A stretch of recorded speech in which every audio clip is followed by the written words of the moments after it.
প্রিয় বন্ধুরা, তোমাদের সকলকে স্বাগত জানাই অপূর্ব মানা হোম টিউটর ইউটিউব চ্যানেলে। আজ আমি তোমাদের সঙ্গে তোমাদের যে তৃতীয় পর্যায়ক্রমিক মূল্যায়ন হবে 2026-এ পঞ্চম শ্রেণীর, সেই পঞ্চম শ্রেণীর বাংলা বিষয়ের প্রথম ক্লাস আরম্ভ করছি। পর্ষদ প্রশ্নপত্র, ঠিক আছে। তোমাদের প্রথমে রয়েছে পর্ষদ প্রশ্নপত্র। সেই পর্ষদ প্রশ্নপত্রের সমস্ত প্রশ্ন ও তার উত্তরের সমাধান নিয়ে এলাম। তোমরা যদি এই পিডিএফটি কিনতে চাও তৃতীয় পর্যায়ক্রমিক মূল্যায়নের বাংলা বিষয়ের পঞ্চম শ্রেণীর, অবশ্যই নেওয়ার জন্য হোয়াটসঅ্যাপে যোগাযোগ করবে। হোয়াটসঅ্যাপ নাম্বার এই ভিডিওর ডেসক্রিপশানে দেওয়া রয়েছে। তোমরা যদি না যোগাযোগ করতে পারো, বাড়ির বড়োদেরকে বলবে, ওনারা যেন যোগাযোগ করে। পিডিএফের মধ্যে সমস্ত মডেল সেটগুলো উত্তর করা রয়েছে, এইরকমই বড় প্রশ্ন, ছোট প্রশ্ন সমস্তটা। এছাড়াও আমরা এরকমই ভিডিও ক্লাস আকারে প্রত্যেকটা ক্লাসে তোমাদের সঙ্গে প্রশ্নগুলো আলোচনা করে দেবো উত্তর সমেত, ঠিক আছে। তোমরা তোমাদের পঞ্চম শ্রেণীর সমস্ত সাবজেক্ট আমাদের কাছ থেকে এরকমই টাইমার ট্রেনের পিডিএফ আকারে কিনতে পারবে। এছাড়া বিভিন্ন পরীক্ষার সাজেশান নোটসও কিনতে পারবে। নেওয়ার জন্য হোয়াটসঅ্যাপে যোগাযোগ করবে। খুবই অল্প দাম রাখা হয়েছে। দেখো, এখানে প্রথমেই বলা রয়েছে একের দাগে ঠিক উত্তরটি বেছে নিয়ে লেখো। এমসিকিউ বলা রয়েছে, দেখো, সাংঘাতিক কাণ্ড। সাংঘাতিক কাণ্ডটি হলো, উত্তর করবে অপশান খ। চট্টগ্রাম শহরে অল্প বয়সী কিছু ছেলে মাস্টারদার বুদ্ধিমতো ইংরেজ পুলিশের সঙ্গে লড়ে তাদের গোলাবারুদের ভাণ্ডারটিকে দখল করে নিল আর কি। একে দুয়ের প্রশ্নে চলে যাচ্ছি। মা বকে, মায়ের বকাবকির কারণ উত্তর করবে যেটা অপশান খ, পরিবারের নিদারুণ অভাব অনটন এবং বাচ্চাদের ঠিক মতন খেতে দিতে না পারার কষ্ট। একে তিনের প্রশ্ন দেখো, ওদের আকাশে উড়িয়ে যুদ্ধ হবে 5 মেলার। যুদ্ধের আকাশে উড়িয়ে 5 মেলার যুদ্ধ হবে তারা হলো, উত্তর করবে বগা আর চারিয়াল। অপশান খ করবে উত্তরটা 1.3-এর। দুয়ের দাগে চলে আসি। নিচের প্রশ্নগুলো নিজের ভাষায় উত্তর লেখো। নির্দেশটা দেওয়া রয়েছে, তোমরা তোমাদের বইটি লক্ষ্য করো। এখানে বলা রয়েছে, দুয়ের একে রবীন্দ্রনাথ সম্পর্কে মাস্টারদা বলতেন কবি সম্রাট রবীন্দ্রনাথ। এ থেকে তার কোন মনোভাবের পরিচয় পাওয়া যায় যাই বলবো না কেন। এর থেকে মাস্টারদা সূর্য সেনের মনের গভীর দেশপ্রেম, জাতীয়তাবোধ এবং কবিগুরু রবীন্দ্রনাথ ঠাকুরের প্রতি তার অগাধ শ্রদ্ধা ও ভক্তির পরিচয় পাওয়া যায়। দুয়ের প্রশ্ন দেখো, গোপালের চোখে জল এসে পড়ল বোধ হয় সংসারের অবিচার দেখেই। এখানে কোন অবিচারের প্রতি ইঙ্গিত করা হয়েছে? বিভূতিভূষণ বন্দ্যোপাধ্যায়ের তালনবমী গল্পে হতদরিদ্র গোপাল ও তার দাদা নেপাল চুন্নি মেয়েদের বাড়ি তালনবমীর ব্রতনীয় নিমন্ত্রণ পাওয়ার আশায় জাঁতি দিয়ে কষ্ট করে তাল ছেঁচে দিয়েছে, কিন্তু ধনী চুন্নি মায়েরা গরিব গোপালদের নিমন্ত্রণ না করে গ্রামের অন্যান্য সম্পন্ন মানুষ, অর্থাৎ যারা ধনী মানুষ আর কি, তাদের নিমন্ত্রণ করে খাওয়ায়। এখানে গরিবের প্রতি ধনীর এই সামাজিক ও মানবিক অবিচারের প্রতি ইঙ্গিত করা হয়েছে। আর একটা কথা বলে দিই, তোমরা যদি সেকেন্ড পর্যায়ক্রমিক যে ইউনিট টেস্ট হয়ে গেছে, অর্থাৎ দ্বিতীয় ইউনিট টেস্ট এবং ফার্স্ট ইউনিট টেস্ট অর্থাৎ প্রথম পর্যায়ক্রমিক যে মূল্যায়ন হয়ে গেছে, এগুলোর যদি নোটস কিনতে চাও, যেহেতু এবারে তোমাদের গোটা বই নিয়ে পরীক্ষা হবে, তো এগুলোরও নোটস আমাদের কাছে তোমরা পাবে। খুবই অল্প দাম রাখা হয়েছে, সমস্ত পরীক্ষার নোটস পাবে।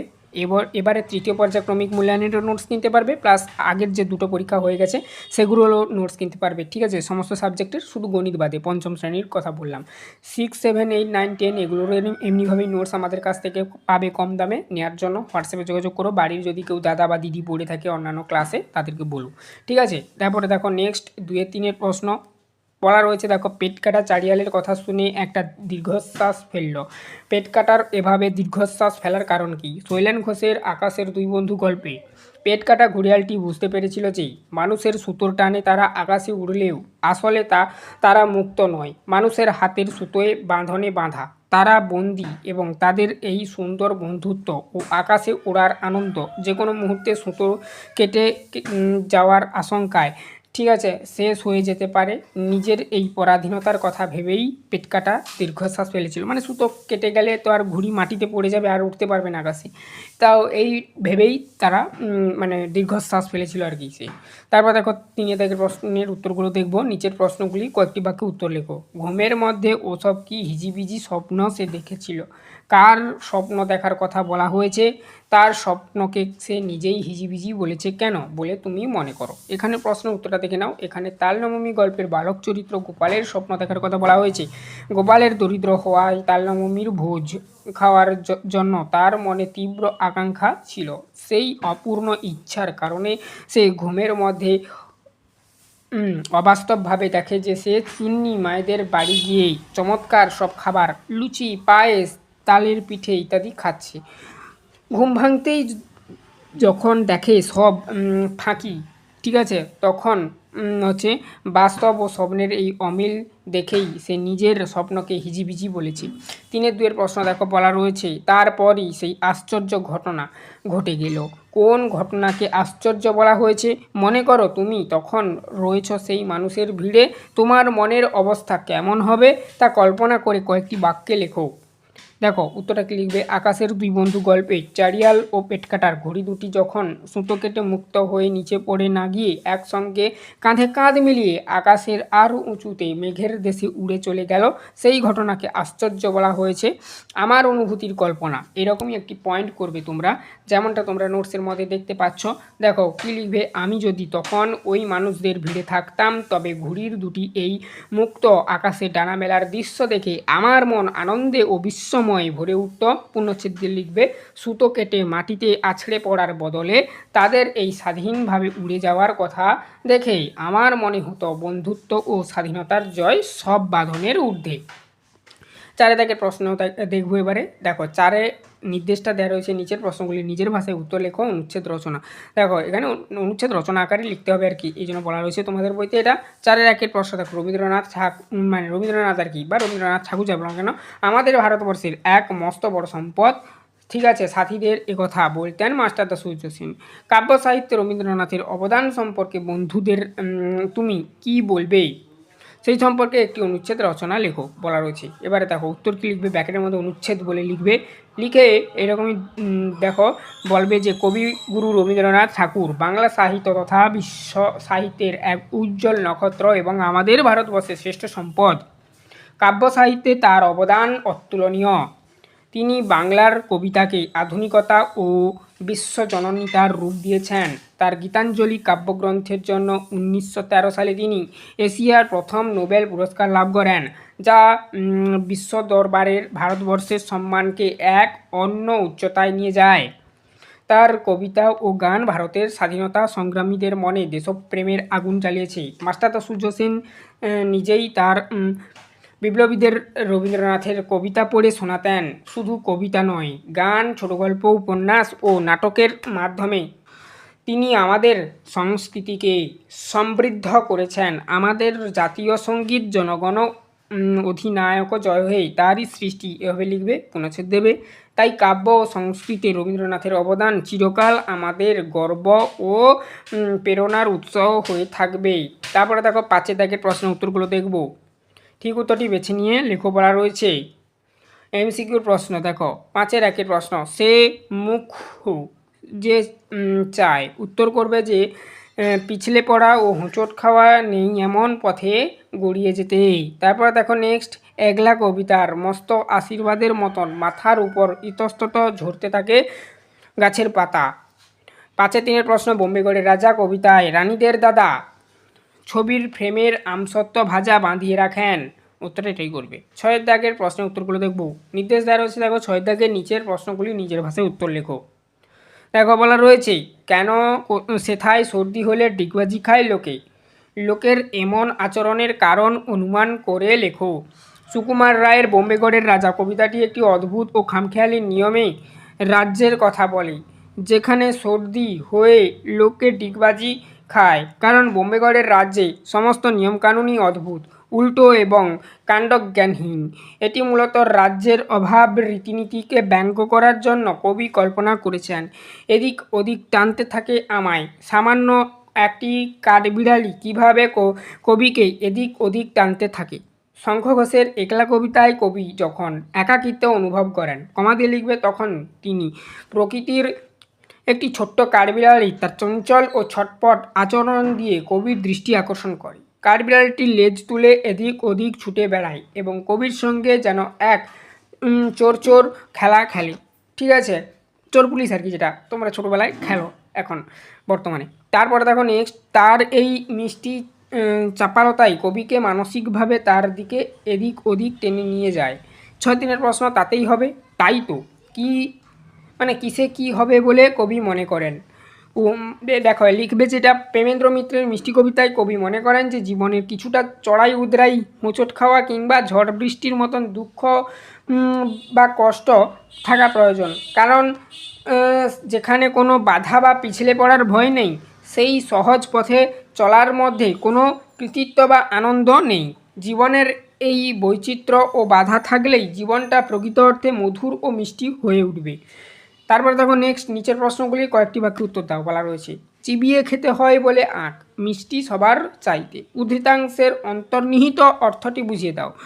দেখো বলা রয়েছে আঁক চিবিয়ে খেতে অনেক পরিশ্রম করতে হয়, কিন্তু সেই পরিশ্রমের পরই তার আসল মিষ্টির রস আস্বাদন করা যায়। কবি এর মাধ্যমে বোঝাতে চেয়েছেন যেমন কেন যে জীবনে কষ্ট বা পরিশ্রম ছাড়া যে সুখ পাওয়া যায় তার কোনো মূল্য নেই। দুঃখ ও সংগ্রামে মধ্য দিয়ে অর্জিত সাফল্যই জীবনের প্রকৃত আনন্দ ও মধুরতা এনে দেয়। 7-2 প্রশ্ন বলা রয়েছে, তখন আমি একলা তো নই। একলা কবিতায় কিভাবে কবির একাকিত্ব দূর হয়? কবি যখন নিজেকে একলা ভাবেন তখন প্রকৃতির উপাদানগুলো তার সঙ্গী হয়ে ওঠে। মাথার উপর গাছের পাতা আশীর্বাদের মতন ঝরে পড়ে। একটা চঞ্চল কাঠবিড়ালি তার দিকে তাকায় এবং ঘরের কোণ থেকে একটা ছোট্ট শীত কেটে ইঁদুর হাততালি দেয়। প্রকৃতির এই সজীব সাহায্যে কবির মনের সব একাকিত্ব নিমেষেই দূর হয়ে যায়। নিচের প্রশ্নগুলির উত্তর লেখো বলা রয়েছে। 8-1 দাগের প্রশ্ন, জীবন কিভাবে মিষ্টি মধুর হয়ে ওঠে তা মিষ্টি কবিতা অনুসরণে আলোচনা করো। দুঃখের মূল্য লাভ করেছে এমন কিছু কথা কয়েকটি বাক্যে লেখো। প্রেমেন্দ্র মিত্রের মিষ্টি কবিতার কবি দেখিয়েছেন যে একদম সোজা মসৃণ এবং বাধাহীন পথ বা জীবন আসলে একঘেয়ে এবং বৈচিত্র্যহীন আর কি। জীবনে ঝড় বৃষ্টি রোদ কিংবা চড়াই উতরাই থাকলে তবেই জীবনের প্রকৃত স্বাদ পাওয়া যায়। ঠিক যেমন কষ্ট করে আঁক চিবিয়ে খেলে তার মিষ্টি রস সবচেয়ে ভালো লাগে, তেমনি জীবনের দুঃখ ও কষ্ট ও বাধার সম্মুখীন হয়ে তা অতিক্রম করতে পারলে জীবন মিষ্টি ও মধুর হয়ে ওঠে। তারপরের প্রশ্নের উত্তরটা দেখে নাও। দুঃখের মূল্য লাভ করার অনুভূতি। আমাদের স্বাধীনতা সংগ্রামীরা বছরের পর বছর জেল খেটে দুঃখ কষ্ট সহ্য করে যাইব কেন দেশের স্বাধীনতা এনেছিলেন। সেই দুঃখর মূল্য পাওয়ার স্বাধীনতাই আজ আমাদের সবচেয়ে বড় গৌরব। একইভাবে পরীক্ষায় কঠোর পরিশ্রম ও কষ্টের পর যখন ভালো ফল আসে সেই আনন্দের মিষ্টি স্বাদ সারা জীবন মনে থাকে। 8-2 প্রশ্ন তোমাদের জন্য দেয়া রয়েছে। মনে করো বম্বেগড়ের রাজার দেশে তুমি থাকো, তোমার দিবারাত্রগুলি কিভাবে কাটবে সে বিষয়ে কয়েকটি বাক্য লেখো। এখানে একটু স্পেলিং মিস্টেক হয়ে গেছে, অর্থাৎ টাইপিং মিস্টেক। এটা তোমরা করবে যেটা গড়ের, ঠিক আছে, গড়ের করবে। দেখো কি বলবে, সুকুমার রায়ের বম্বেগড়ের রাজা। দেখো এখানে সঠিক বানানটা লেখা রয়েছে, অনিচ্ছাকৃত ভুলের জন্য আমরা ক্ষমাপ্রার্থী। এই কবিতায় অদ্ভুত ও খামখেয়ালি রাজ্য যদি আমি থাকতাম তবে আমার দিবারাত্রগুলি কাটত এক চরম হট্টগোল আর আজব কাণ্ড কারখানার মধ্য দিয়ে। নিচের কয়েকটি বাক্যে আমার সেই অভিজ্ঞতার কথা তুলে দেওয়া হলো। আজব সকালের শুরু। ঘুম থেকে উঠেই হয়তো দেখতাম বিছানার চাদর ছেড়ে সবাই মাথায় সাপ আর মাদুর জুড়িয়ে ঘুরে বেড়াচ্ছে বা বাইরে ঘুরে বেড়াচ্ছে যে বলুন কেন। সর্দি হলে সোজা হয়ে হাঁটার বদলে আমাকে রাস্তাঘাটে অনবরত ডিগবাজি খেতে হতো। আজব খাওয়া দাওয়া। দুপুর কিংবা রাতে খাবারের মেনু হতো বেশ অদ্ভুত। সিংহাসনে বসে রাজা কি চমৎকারভাবে আমসত্ত্ব ভাজা খাচ্ছেন তা দেখতে দেখতে আমাকে হয়তো পাউরুটি পেরক ঠুকে বা আলতা মাখিয়ে খাওয়ার চেষ্টা করতে হতো। অদ্ভুত নিয়মকানুন। দিনের বেলায় কোনো দরকারি কাজ করতে গেলেই শুনতাম সভার হুকুম অনুযায়ী হুকোর ওপর আমলকি ফেলতে হবে, নাইলে পণ্ডুশ্রম। কোনো গম্ভীর আলোচনার মাঝে হঠাৎ করেই দেখতাম সভার লোকজন একসঙ্গে শিয়ালের ডাকে ডেকে উঠছে। বিচিত্র রাত। রাতের বেলা যখন ঘুমোতে যাব তখন দেখব বিছানার শুয়ে শান্তিতে ঘুমানোর কোনো উপায় নেই। চোর তাড়াতে বা পাহারার জন্য খাটের খুঁড়ো অবৈজ্ঞানিক উপায়ে দড়ি দিয়ে কষে বেঁধে রাখা হচ্ছে, আর চারিদিকে রাতকানা লোকেরা গভীর মুখের জ্যোৎস্না রাতে পিঠে ঘি মাখিয়ে রোদে বসে থাকার মতন অদ্ভুত সব কাণ্ড করছে। সংক্ষেপে বলতে গেলে বোম্বেগড়ের রাজ্যে আমার প্রতিটি দিন ও রাত কাটত কোনো যুক্তি বা নিয়ম ছাড়া, কেবলই এক পরম হাস্যকৌতুক আর চরম পাগলামির আমেজে। এরপরের দিন ক্লাসে আমরা মডেল সেট 2 এখান থেকে তোমাদের আরম্ভ হচ্ছে। এরপরের দিন ক্লাসে আমরা মডেল সেট 1 এখান থেকে আরম্ভ হচ্ছে। না আরও আছে রে। আচ্ছা, 9 দাগের প্রশ্নের উত্তরগুলো এবারে আমরা দেখব। 9 দাগে বলা রয়েছে ঠিক উত্তরটি লেখো। ব্যাকরণ অংশ থেকে প্রশ্নের উত্তরগুলো দেখব। 9 একে বলা রয়েছে উচ্ছন্ন সন্ধি বিচ্ছেদ করো, উৎ যুক্ত ছন্ন উত্তরটা করবে। 9 2 বলা রয়েছে খুব ভালো, উত্তর করবে যেটা বিশেষণে বিশেষণ। এখানে ভালো হলো বিশেষণ পদ আর খুব পদটি সেই বিশেষণের মাত্রাকে বোঝায়। 9 3 দেখো বরুণ এর স্ত্রীলিঙ্গবাচক শব্দ, উত্তর করবে বরুণী। ঠিক আছে। 9 4 দেখো মধ্যম পুরুষের একটি উদাহরণ, উত্তর করবে আপনারা। আহ্বান শব্দটির বিপরীত অর্থ শব্দ লিখতে বলেছে, এটা করবে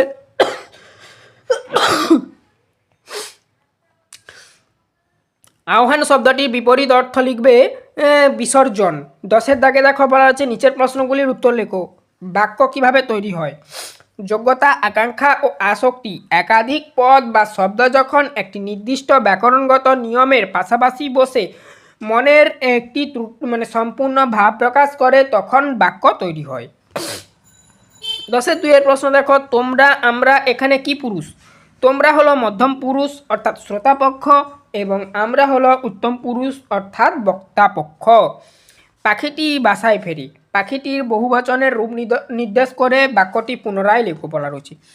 পাখিগুলি বাসায় ফেরে, এভাবে উত্তরটা লিখবে, অথবা পাখিরা বাসায় ফেরে, পাখিরা বা পাখিগুলি এভাবে করবি পাখিটি থেকে। ঠিক আছে। উল্লাসের ছাত্ররা ফেটে পড়ল, রেখাঙ্কিত পদের সন্ধি বিচ্ছেদ করো। এখানে উল্লাসের তলায় দাগ দেওয়ার রয়েছে, তোমরা তোমাদের বইটি লক্ষ্য করো।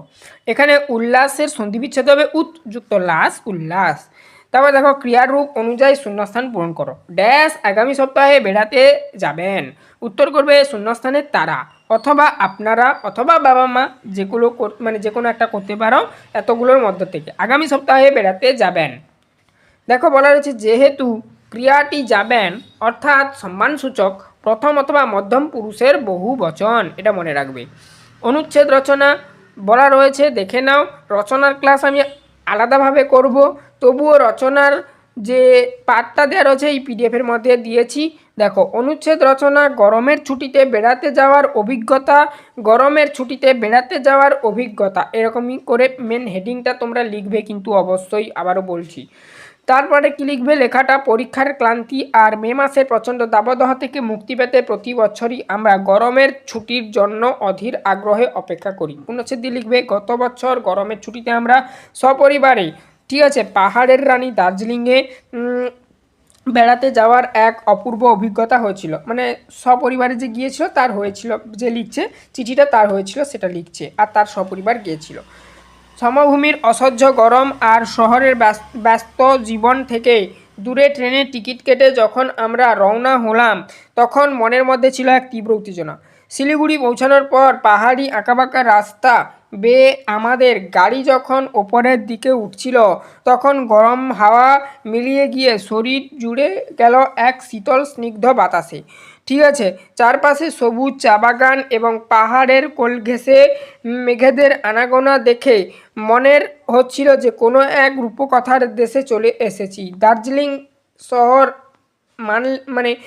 মানলে বাসের গরম কফির কাপে চুমুক দেওয়া কিংবা কুয়াশার চাদরে ঢাকা কাঞ্চনজঙ্ঘার অপরূপ রূপ দেখে আমার জীবনের অন্যতম সেরা অনুভূতি। ভোরবেলা টাইগার হিল থেকে উদীয়মান সূর্যের আলোয় কাঞ্চনজঙ্ঘার সোনালি হয়ে ওঠা দৃশ্যটি আজও আমার চোখে ভাসে। এছাড়া পাহাড়ি মানুষের সরল জীবনযাত্রা ও টয় ট্রেনে চড়ার আনন্দ আমাদের এই ভ্রমণকে আরও মধুর করে তুলেছিল। গরমের এই ছুটিটি কেবল আমার ক্লান্তি দূর করেনি, প্রকৃতির এত কাছাকাছি কাটানো দিনগুলো আমার মনের মণিকোঠায় সারা জীবন অন্য এক সুন্দর স্মৃতি হয়ে গেছে। এবারে দেখো 11 2 তোমার বিদ্যালয়, এটার সম্পর্কে লিখতে বলেছে। আমার বিদ্যালয়ের নাম, তোমার বিদ্যালয়ের নাম দেবে। এই তৃতীয় বন্ধনীর মধ্যে যে বলা রয়েছে যে কথাটা, সেটা মুছে মানে সেইটা লিখবে না আর কি তোমরা। তো তোমরা এটা লেখার পরিবর্তে তোমার বিদ্যালয়ের নাম লিখবে, তারপরে লিখবে আমাদের বিদ্যালয়টি অত্যন্ত সুন্দর এবং শান্তিপূর্ণ পরিবেশে অবস্থিত। পূর্ণচ্ছেদ দেবে সবগুলোতে লেখা শেষ করার পর। বিদ্যালয়ের মূল ভবনটি বেশ বড় এবং এর সামনে একটি বিশাল খেলার মাঠ রয়েছে, যেখানে আমরা টিফিনের সময় খেলাধুলা করি। আমাদের বিদ্যালয়ে একটি সমৃদ্ধ লাইব্রেরি ও বিজ্ঞানাগার আছে, অর্থাৎ সায়েন্টিফিক ল্যাব যেটাকে বলা হয়, বা সায়েন্স ল্যাব। আমাদের বিদ্যালয়ের শিক্ষক শিক্ষিকাগণ অত্যন্ত স্নেহশীল এবং তারা আমাদের খুব যত্ন সহকারে যাই বলো না কেন পড়ান। পড়ালেখার পাশাপাশি আমাদের বিদ্যালয়ে খেলাধুলা, অঙ্কন প্রতিযোগিতা এবং বিভিন্ন ধরনের সাংস্কৃতিক অনুষ্ঠান অনুষ্ঠিত হয়। প্রতি বছর আমাদের স্কুলের পরীক্ষার ফলাফল খুব ভালো হয়। আমি আমার বিদ্যালয়কে খুব ভালোবাসি এবং এর জন্য আমি গর্বিত। এমনি করে পৃথিবী রোজ নতুন হচ্ছে। আকাশের দুই বন্ধু গল্পে পৃথিবীর রোজ নতুন হওয়ার কথা তুমি পড়েছ। তোমার চোখে পৃথিবী নতুনত্ব কীভাবে ধরা পড়ে সে সম্পর্কে একটি অনুচ্ছেদ রচনা লেখো। পরবর্তী রচনা লিখতে দিয়েছে, দেখে নাও। শৈলেন ঘোষের আকাশের দুই বন্ধু গল্পে ঘড়ি দুটি মুক্ত আকাশে ডানা মেলে ওড়ার মধ্য দিয়ে, ঠিক আছে, প্রকৃতির এক অপরূপ স্বাধীনতার ছবি ফুটে উঠেছে, যা প্রতিদিন পৃথিবীকে নতুন করে তোলে। তোমার চোখেও পৃথিবীর এই নতুনত্ব প্রতিদিন নানান ভাবনায় ধরা পড়ে। ভোরের প্রথম আলো যখন অন্ধকারের পর্দা সরিয়ে পৃথিবীর বুকে ছুঁয়ে যায়, তখন মনে হয় এক ভোরে নতুন জীবনের সূচনা হলো। প্রতিদিন সকালে গাছের পাতা জমে থাকা শিশির বিন্দু, ঠিক আছে, পাখিদের কলকলালি এবং পূব আকাশে নতুন সূর্যের আগমন পৃথিবীর রূপকে সতেজ করে তোলে। ঋতু পরিবর্তনের হাত ধরে প্রকৃতি তার সাজ পোশাক বদলে ফেলে, ঠিক আছে। তারপরে দেখো বলা রয়েছে যে বর্ষার সতেজ সবুজ পাতা, শরৎ আসতেই শিউলি ফুলের গন্ধে মেতে ওঠে, আর বসন্তে গাছে গাছে নতুন কুড়ি আর ফুলের মেলা বসে। প্রকৃতির এই চিরন্তন রূপ বদল ছাড়াও মানুষের তৈরি নতুন নতুন চিন্তাভাবনা, শিশুদের সাথে নিষ্পাপ হাসি এবং প্রতিদিনের চেনা জগতের ছোট্ট ছোট্ট পরিবর্তন আমাদের চোখে পড়ে। তারপরে দেখো লিখবে যেটা,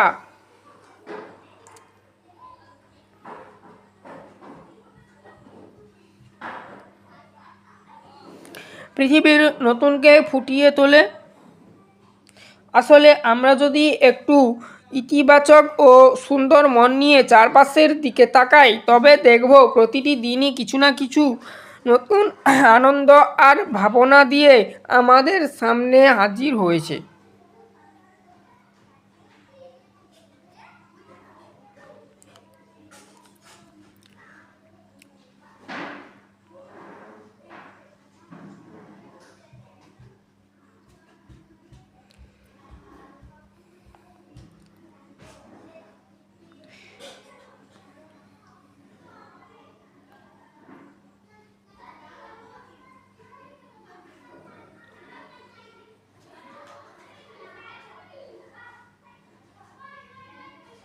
তারপরে দেখো শীতে চোরাই ভাতির আনন্দময় অভিজ্ঞতার কথা জানিয়ে বন্ধুকে একটি চিঠি। প্রিয় রাহুল, আমার আন্তরিক ভালোবাসা নিস আর কি। আশা করি তুই ও তোর পরিবারের সকলে ভালো আছিস। অনেকদিন তোর কোনো খবর পাইনি, তাই আজ তোকে একটা বিশেষ আনন্দের কথা জানাতে এই চিঠিটা লিখছি।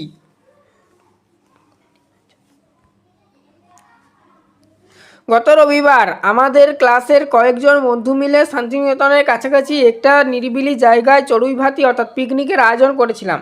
শীতের মিষ্টি সকালে হালকা কুয়াশা আর চড়া রোদের মেলবন্ধনে দিনটি চমৎকার হয়ে উঠেছিল।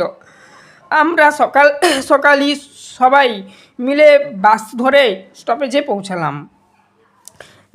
সেখানে গিয়ে আমাদের আনন্দের আর সীমা ছিল না।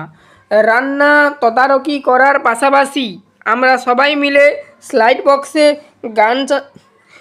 সবাই মিলে সাউন্ড বক্সে গান চালিয়ে নাচ গান, দেদার আড্ডা আর ক্রিকেট খেলায় মেতে উঠেছিলাম।